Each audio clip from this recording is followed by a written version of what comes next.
आणि पुढे एक मोठी बातमी येते। जागतिक वारसा स्थळ असलेल्या अजिंठा लेणी परिसरामध्ये पुन्हा एकदा आग्या मोहळाच्या मधमाशांनी अचानक पर्यटकांवर हल्ला चढवला। या घटनेमध्ये देशी विदेशी पर्यटकांसह सुमारे 100 ते 120 जणांना मधमाशांनी चावा घेतलाय आणि हे पर्यटक जखमी झालेत।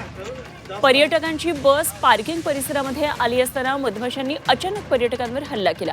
यामध्ये श्रीलंकामधल्या 80 पर्यटकांचा गट आहे, थायलंडमधल्या 10 पर्यटकांचा गट आहे आणि जबलपूर इथले 10 पर्यटक तसंच स्थानिक नागरिकांचा समावेश आहे। दरम्यान बसमधल्या पर्यटकांना खाली उतरू न देता चालकानं प्रसंगावधान राखलं, बस सुरक्षित स्थळी वळवली आणि मोठा अनर्थ टळला।